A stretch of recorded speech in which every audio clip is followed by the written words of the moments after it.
Ladies and gentlemen, welcome back to the candidates. This is a double round robin, 14-round tournament, the winner of which plays for the World Chess Championship later this year. First time in history, we've got the men and the women playing at the same place, at the same time, and this is round number 4 out of 14. It's a very close race. I will take you through all the games, and if you're lucky enough to watch this recap in the first 3 hours that it comes out, to celebrate the start of the candidates, you can get some of my courses for 33% off.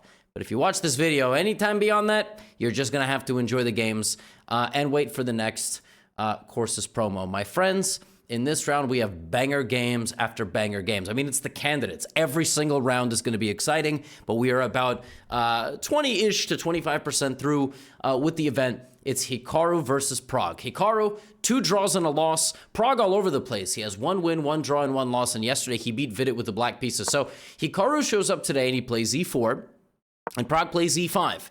Now yesterday, in this position, which is the Spanish, Pragg played f5. So he showed up against Vidit Gujarati and he played f5. And it was extremely complicated. Hikaru goes back to this. This time, however, Pragg says, you know what, I'm going to play a classical Spanish. This is just the Rue Lopez. Now we have d3. That's already a lot of information. Normally what happens here is castles, and then black puts the bishop on e7. White plays for c3 and d4. It's a very committal decision by Hikaru. It's already kind of taking the game one way. You could take 2 highways to a destination. Sorry, Europeans don't drive cars as much. It's a very American thing.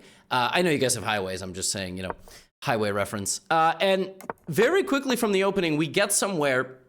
Now, actually, I think Hikaru must have studied Pragg's games, because Pragg has had this exact position multiple times recently, and he played d6. Pragg really likes to put the bishop on c5 instead of on e7, which is a little bit more passive. And he's done this against multiple people, including the current world champion of chess, Ding Liren, in the Tata Steel tournament in January of this year. So Hikaru has information. Information in chess is everything. The only thing that matters as much as skill. And, you know, he probably was expecting Pragg to do that. But in this position, Pragg went here. So he spent 4 minutes and he played a different move order, something that actually changes the course of the game. He played something that's played in less than 10% of the current position. And on the very next move, Hikaru went a4. So you see Hikaru spent 4 minutes back. And I think this little nifty move order kind of made Hikaru show what his whole point is. And so they played this position. Now, I could be out of, you know, Hikaru covers his own games as well. But that is what Pragg played. And I have a feeling Hikaru was going to try to pound away at the system. Pragg goes here. Hikaru instigates on the queen side. And now plays bishop to e3. We trade the pieces. And now we trade the pawns. And basically, white is going to try to exploit the open A file, as well as the weak square on d5. And what else white is going to try to work with is this f file. So hypothetically, if, you know, black was just not careful, you know, white would sacrifice the rook. Like, this is kind of what white wants, right? This is what white is trying to win the game, like this. Very similar positions were reached in the World Championship match between Magnus Carlsen and and Jan Nepomniachtchi, Dubai 2021. And Hikaru does kind of make some preparatory moves, but Pragg does the same thing that Hikaru does, and he ends up getting his own F file opened. And really the only imbalance here is, like, Pragg's pawn is a bit more advanced than Hikaru's. And I honestly, I hate to, like, end the analysis here, but that's all that happened. And then they just repeated moves. Now for Pragg, this is a fantastic result. Like, a draw with black. I mean, like, a throwaway draw with black. And I mean, it really just happened because of this little move order nuance. Like, I don't exactly know what Hikaru prepared against d6. I don't know if he was going to go a4, bishop e3. He clearly came with something, and it didn't quite work. And, you know, again, winning with white is a lot easier than winning with black, especially when you have to. So it's a good result for Pragg.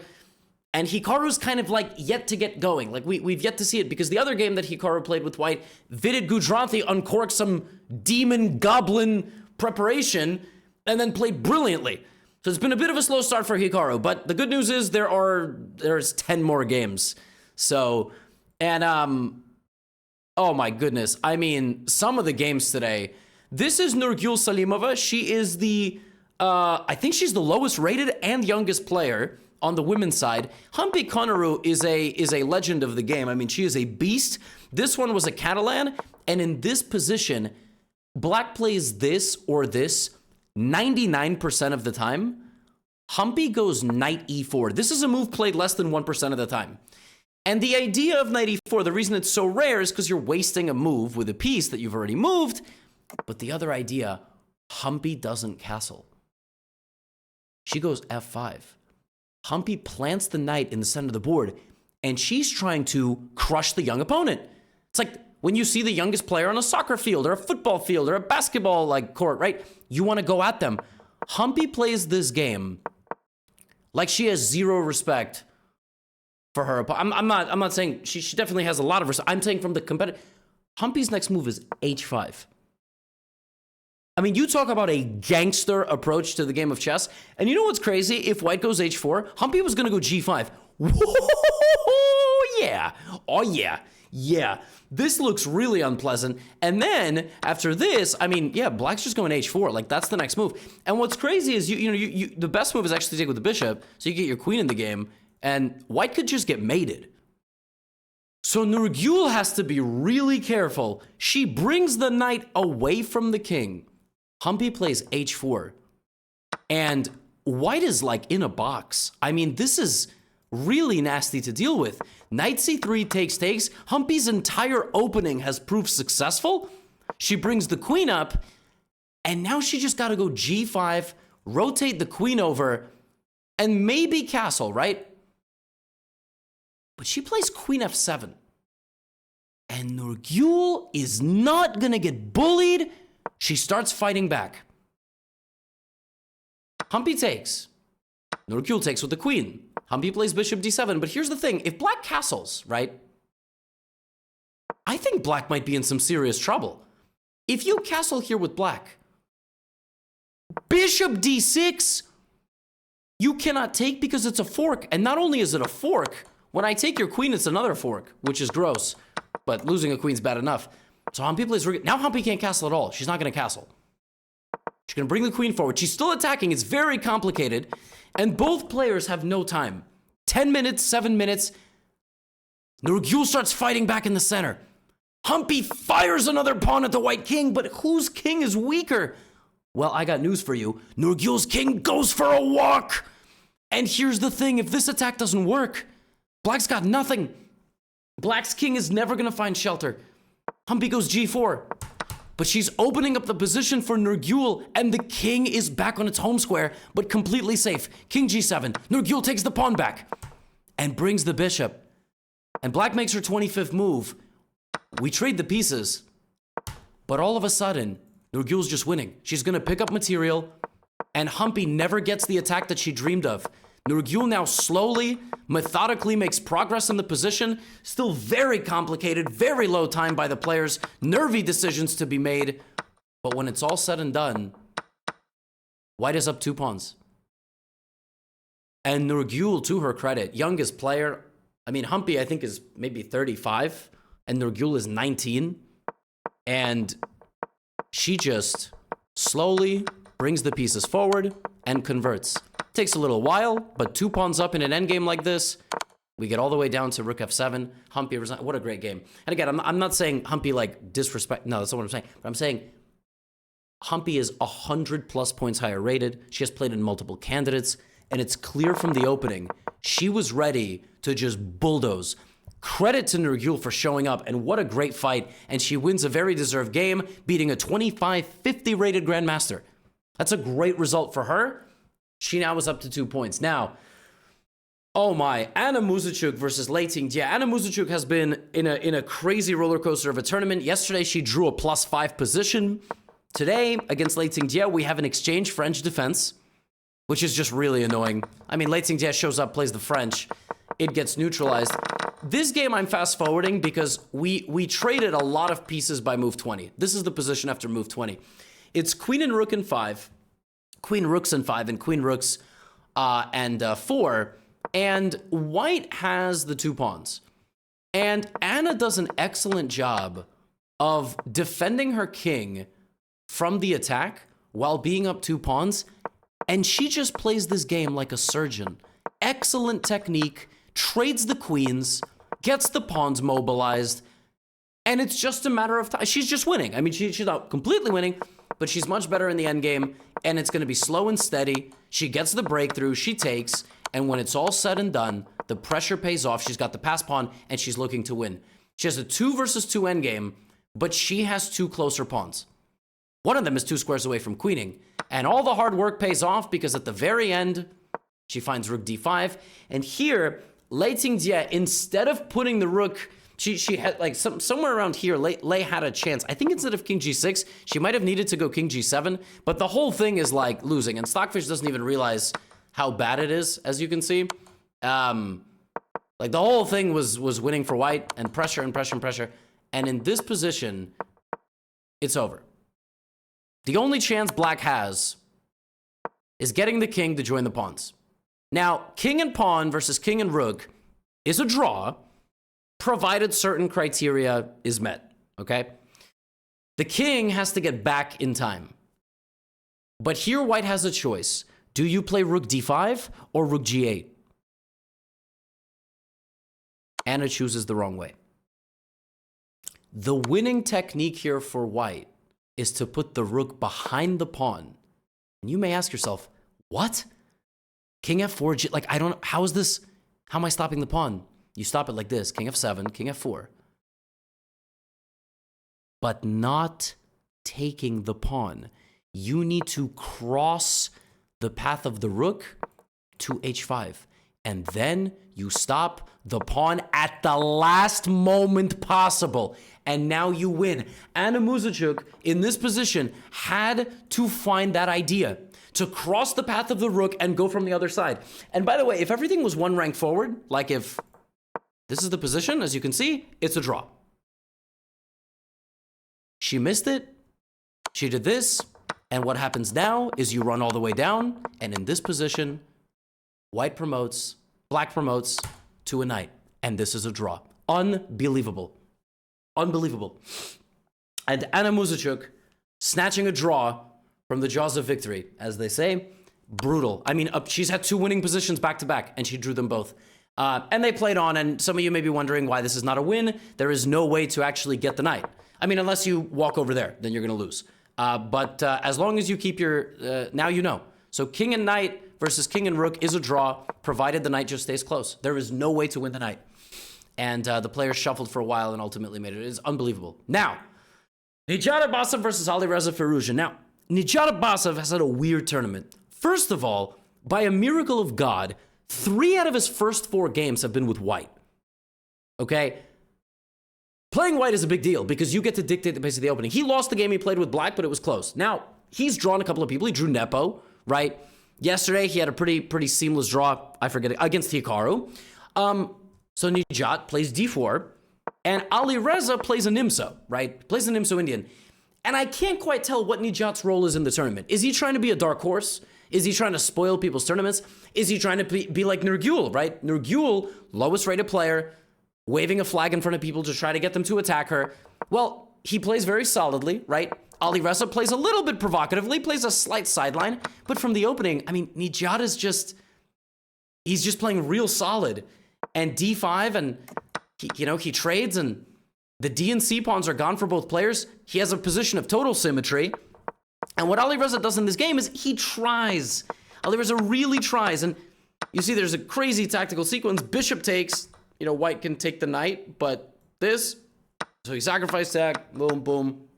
You can take on b5 here, but then you would lose your rook, so don't do that. We have rook d1, queen c7, and we have this position. This is what we got to work with. Alireza's doing his best. He's up 15 minutes on the clock. He got the bishop for the knight, and a few moves later, we have a little bit of imbalance here. Little bit of imbalance, right? 3 pawns versus 4, but this is not enough. And the worst part is, even if this pawn was not doubled, like even if it was a 4-on-3, even a 4-on-3 is not enough. You may be wondering why a queen is hanging here, because that queen was hanging a moment ago. Alireza really tries his best. He puts the pressure, but you just cannot win this position. And it is so hard to play chess. Like, you could be up straight up a pawn, and it's just not good enough. It's just not good enough. And yeah, Alireza tried for hours, and just instructive, just for anybody, you know, this is a losing endgame. 4 on 3 pawns is losing. 4 on 3 with a bishop, a knight, or a rook, or a queen is not losing. And yeah, Nijat is not stupid, so he does not trade the queens. He keeps them on. He keeps threatening with checks. And after a long and brutal fight, we end in a draw. So Nijat 1.5 out of 4, Alireza 1.5 out of 4. Both guys have lost the game. Alireza to Nepo, and Nijat to Fabiano. And I mean, so far Nijat has made 3 draws, but he's got 3 out of 4 with white. So when he's playing black in the next 2 rounds, he's gonna get hunted, and the tournament could spin out of control really quickly. He's got to really buckle down now. Katerina Lagno versus Tan Zhongyi. Tan Zhongyi currently winning the women's candidates. Yeah, she showed up today looking for a fight. She played a knight or Sicilian.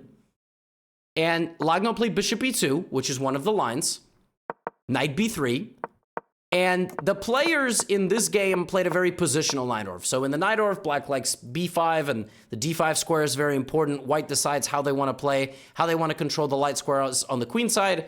Do you want to play f4? Do you play the bishop out here and trade? And a lot of question marks. So rook c1, an interesting approach. Bishop f3, securing this, control of the center. Knight d2, coming back, and at some point, white, there we go. So white pushes the end, there we go, and white is preparing slowly. The knight takes the bishop, so black has lost control of the d5 square.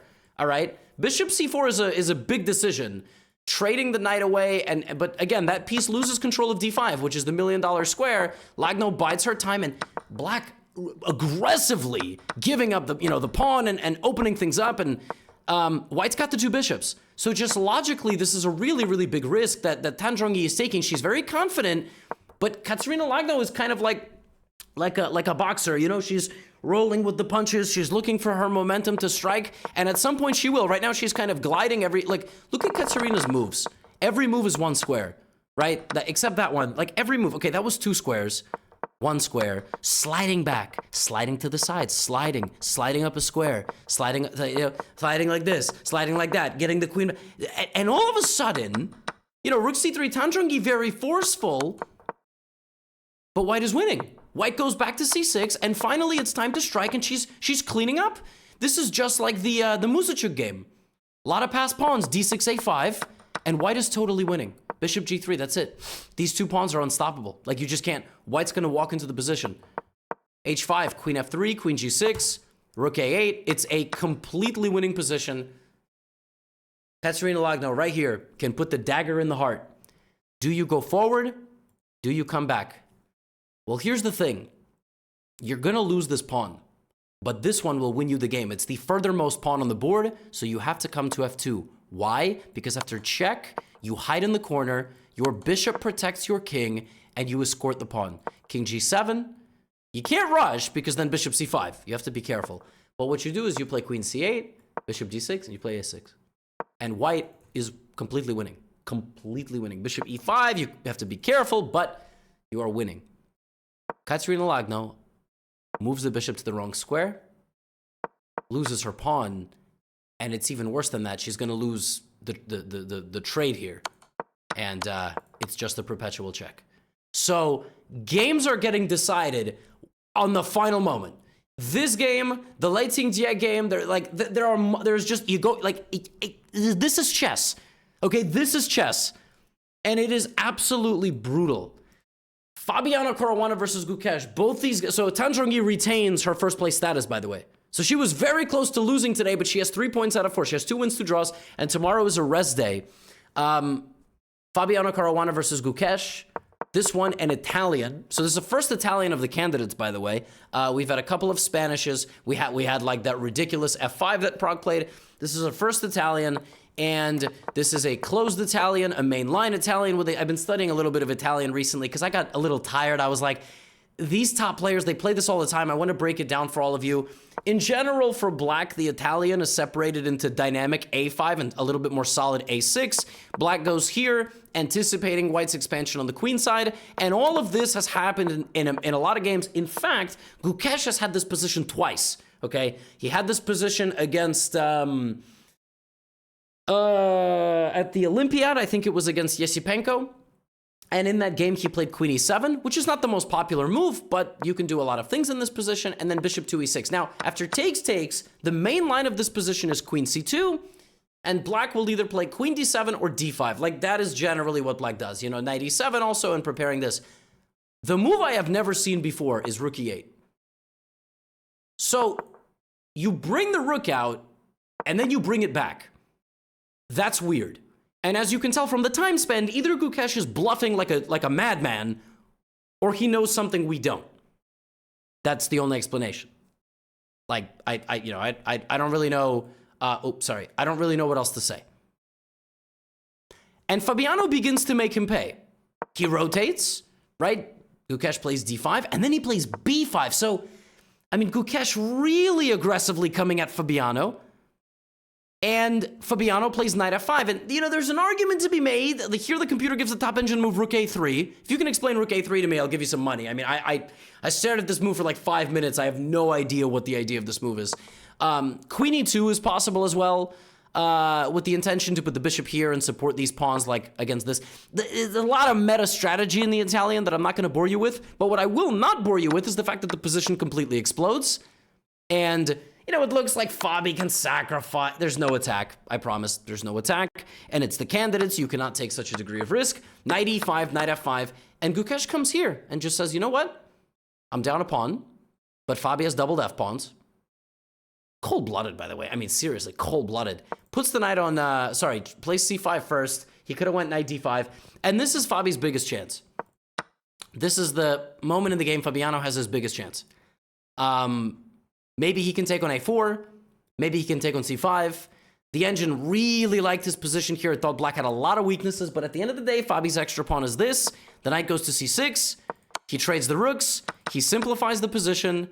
Great move, by the way, by Gukesh. I mean, just fantastic. The knight is stuck. And you can't keep it protected because black sneaks in with two passed pawns, and suddenly black is winning. So cb4, a fantastic move. cb4, excellent move. A move that I think caught Fabiano a little bit off guard. Like, I think Fabiano maybe, you know, calculated this and was like, see, really? Can he do this?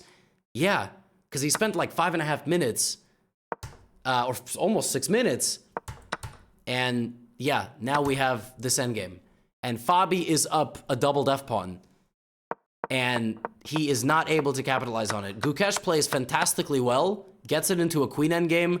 And, you know, this looks like it wins. But it doesn't because white is not in time to protect the pawn. g4, g6, the pawn stays, black takes it, and black survives. So queen e1, queen d5.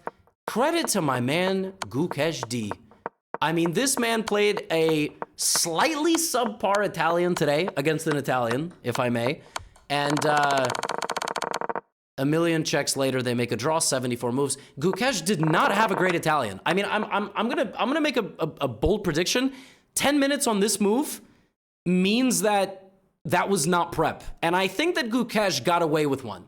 Because if you check the Italian databases, this is not the way it's played. And so I think Fabiano missed the chance today, putting some serious pressure. And you got to give credit to Gukesh.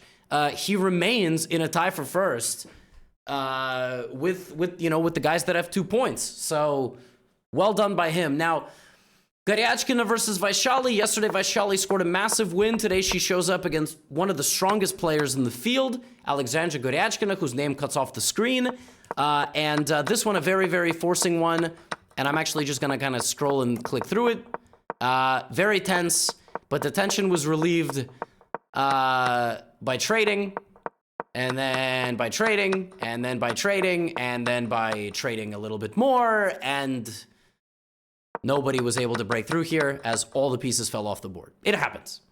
It happens. Now, where it did, and it was a draw a little while later. Now, where it didn't happen is in the game Nepomniachtchi versus Vidit. And one of these guys won another game. Now, Vidit won a game and lost the game in this tournament. Jan won against Alireza and has made 2 draws. And e4, e5, knight f3, knight c6, bishop b5. We saw Vidit play the Berlin against Hikaru, knight f6. But what's fascinating about the database of Vidit, and I looked this up, not a lot of people take Vidit into the Berlin endgame. Knight f6 became popular in the World Championship match between Vladimir Kramnik and Garry Kasparov in the year 2000 because of the direct attack on this pawn and the invitation to go to this series of moves. So this series of moves became popular in the year 2000, where black trades the queens and loses the right to castle, damages their c-pawns, gives white more pawns in the center, but has the 2 bishops, white only has 1, and now we play from here. Thousands of games have occurred in this position with dozens of different approaches by white. Do you play c4, c3, b3, knight c3, h3? Does the rook go there or there? Does the bishop come there? Does the knight go there? Does the knight go there? Does the bishop go there? A lot of different plans. But here's the thing. Vidit has not played a lot of these endgames in classical chess. He hasn't. Most people don't allow the Berlin anymore. So Nepo takes a very principled approach. He goes old school. He says, you know what? Let's test the Berlin endgame skills of Vidit Gujrathi. Knight c3. Now, against knight c3, black has many approaches, okay? And Vidit does have a game of bishop e7 with the intention to play knight h4. So you put your king back on e8, bishop f4. Black will frequently put the knight here and trade if white tries to mess around. In this game, Vidit plays bishop d7. So it seems like the idea is bishop here. This is kind of Vidit's, this is the prep. Like Vidit was ready for this and he was going to play bishop d7. So h3, this has been played before. White can play a lot of different things. Vidit plays h6, very principled, looks for g5, stops anything from going to g5. And now in this position, a lot of things have happened. b3 to put the bishop out that way, bishop f4, rook d1. Nepo shows up with a move that has literally, I think it's never happened. It might have happened in one game. He goes here. The reason why that's not considered a very good move is because if black just goes to e7, the squares are weakened. So now if you play like bishop f4, black has h5. And black now has a target. So g4 is considered slightly inaccurate because of this kind of counter strike, right? But Jan plays knight h2. And this approach has never been seen. So Nepo shows up and creates a new idea in something that has been played now for nearly 25 years. Vidit can go knight g6, but he doesn't like the pawns. But apparently h5 is quite strong. But again, the idea is to have this stronghold, and that doesn't look very pleasant to deal with, okay? So Vidit thinks for a long time, and he plays g5. He thinks for 36 minutes. Let me tell you right now, your opponent thinks for 36 minutes. He doesn't know the opening anymore. So Jan has won the battle of the opening. And he plays f4. He's not done winning the battle of the opening. Vidit takes on f4. Bishop f4. Vidit plays bishop e6, spends another 10 minutes. Bishop e6, maybe the knight is going here, maybe the king is coming, and maybe the rook is coming, right? Now, this is a check, but it doesn't do anything. The king just goes away. So knight e4, Jan's still in prep. Knight e4, Jan's still in his prep. b6 from Vidit. Common idea, walk the king to b7. Knight f3. Finally, Jan is out of prep. And the idea here is going to be to put pressure on the side where you're stronger. Put pressure on the endgame side that you've opened up. Vidit plays c5. Creates that barrier, right? Light squares looking very nice. He has to put a lot of pressure on the light squares because he has the light squared bishop. Nepo puts the knight on f6. That's a 15-minute thought from Jan, plants the knight in Vidit's position, and it's going to be a question of, in the long run, can Vidit survive with these weaknesses? The king goes for a walk to c8. King goes for a walk to b7. White's king, meanwhile, by the way, can I just say in the middle of this game, Jan plays king g2, king g3. This is some high-level stuff. The Berlin endgame is a fascinating high-level battleground. It's the best comparison I can give, like, to a sport that has a lot more finesse than people give it respect for, like fencing, you know, maybe golf. Like, not a lot of people know, you know, probably like the mechanics and everything. Like, this is such high-level play. To bring the king forward and not touch anybody else, just improving the position. Now, Vidit, another high-level move, a5. 13 minutes spent, basically says, I want to restrict Jan's queenside. Jan here could have played a4. He plays a3. Engine didn't love it. The engine wanted him to stop Vidit right there. But Jan, I think, was like, look, this bishop can't touch these pawns if they're on dark squares. So Vidit takes as much space as possible. A lot of meta strategy involved here, but Jan putting pressure on the clock as well. Can we just take a moment and appreciate Jan's got a 50-5-0 time advantage. But he does have a history of overplaying the position, playing too quickly, giving up his advantage. So which Jan is going to show up, right? Rook d1, knight c6 by Vidit. Vidit has 38 minutes to make 19 moves or he loses on time. That is 2 minutes per move. That is not a lot of time. c3 from Jan. Bishop e7. And right here, Jan gave away his advantage because of the well-timed strike h5. And suddenly, the side of the board that Jan is crowded with his pieces, with all the weaknesses, seems to be collapsing. Jan plays g5 pretty quickly, maintaining a very large time advantage and continuing to put Vidit under pressure. Now, when I say he gives away his advantage, that's a bit of an overstatement, but as you can see, the computer is getting more confident that Black's position is quite good. Black should probably start just coming straight down the middle here. Just come straight down the middle. The point is, if you lose the battle for the d-file, Black is just going to be happy, but you got to be careful, right? So probably I would play bishop d8 and continue to fight on this side. It's a very complicated game. Vidit plays rook a5, and he's trying to justify this pawn's position. It's really clever stuff to put pressure on the pawn on b2. Now, Jan plays rook e1. What is the idea? What? Look at bishop c1. I mean, what is he doing? Now, Vidit plants the rook on b3, right? With pressure over here. Not a move that is very liked by the computer. Jan kind of set a bear trap here. He puts a little clamp now on that rook and is like, you're not going to put me under pressure. I'm going to break through the position. Whoa. FG, knight g6, rook d8. Vidit has 16 minutes for 12 moves or he's going to lose the game. But is this a correct simplification from Jan? Okay, he can win the pawn, but his king is out in the open. Jan goes for it. Knight takes pawn. He just goes for it. He says, you know what, Vidit? That was the entire point of the opening. We go all the way back to the beginning. This whole plan, all of this, was to create these weaknesses. And wouldn't you know it, 15 moves later, none of those pawns exist. And now it's basically a matter of, will these pawns make it down the board? Rook f3, pawn takes. Vidit has 9 minutes to make 9 moves. He grabs a pawn back. The material is equal, but the rook doesn't have a lot of help. The rook doesn't have a lot of help. e6, a critical moment. Now the rook has help. He's going to break the rook out with the move b4, shattering Nepo's position. Nepo plays bishop g5, getting rid of the knight. Very big moment. Vidit plays knight to d5. The pawn is sneaking in, but Vidit has it under lock and key.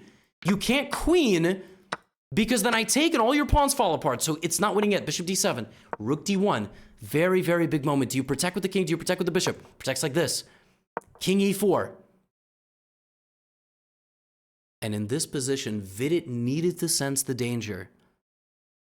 And he needed to play knight takes e7. The pawn can no longer serve. He has to give up the knight, take the pawn, and go for the draw. Down a knight, but with a lot of extra pawns. White would play knight f4. Black would play something like rook c2, rook a2. And you are losing by material. Maybe it's just losing, but that is probably what you have to do. Instead, Vidit goes here. He trades the knights. And Jan Nepomniachtchi puts the rook in prison. The rook is now officially stuck because the bishop is under attack. You can win my rook, but you allow the queen. This rook is the downfall of the entire black position. The way Jan lured him in, I mean, this is sensational. Bishop g6 check is played in the game. The rook goes to d8, the game is over. Vidit tries, the rook is free, but the bishop will die. Bishop d7. And now, he doesn't even queen. Do you know what he does? King F, that is... Do you know what the idea is? To take the bishop and make a queen. Rook c3, rook d7, rook f3, king e6, and that's it. And you're making a queen because the bishop... This bishop is a monster. Jan Nepomniachtchi, rook d8, traps this rook in here, wins the game, and is winning the candidates tournament with 3 points out of 4. Your standings after 4 rounds of action. And speaking of Jan Nepomniachtchi, tomorrow I will be uploading an interview with him, a 30-minute interview. We talk about his career. We talk about the previous candidates. So watch that video tomorrow. Let me know in the comments if you're hyped. I did a poll on my channel, so you did want to, 50% of you wanted to see that first. He is winning the candidates with 3 points out of 4. Here's a fun fact. In the 32 rounds, Jan Nepomniachtchi has played 32 rounds of candidates. 14, 14, now 4. He has been leading the candidates or tied for first in all 32 rounds. So Fabiano Caruana's got some catching up to do. Gukesh, 2.5 out of 4.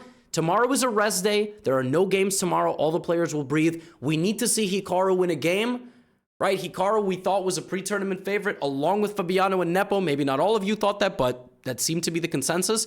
Hikaru has had a little bit of a slow start, looking to see if he's going to bounce back. Obviously, Vidit, 2 losses in a row. Vidit will either now have a solid event or a disastrous event. He's had 3 decisive games in a row. He's got to stabilize. He's got to use the rest day. He's got to bounce back. Gukesh in great shape. I mean, the candidates are looking crazy. And tomorrow I will upload my interview with Jan Nepomniachtchi that we did right before the tournament started. If you watch this in the first 3 hours, go check out a course and 33% off. I will see you all tomorrow with the Nepo interview. The day after round number 5 of the candidates. Get out of here.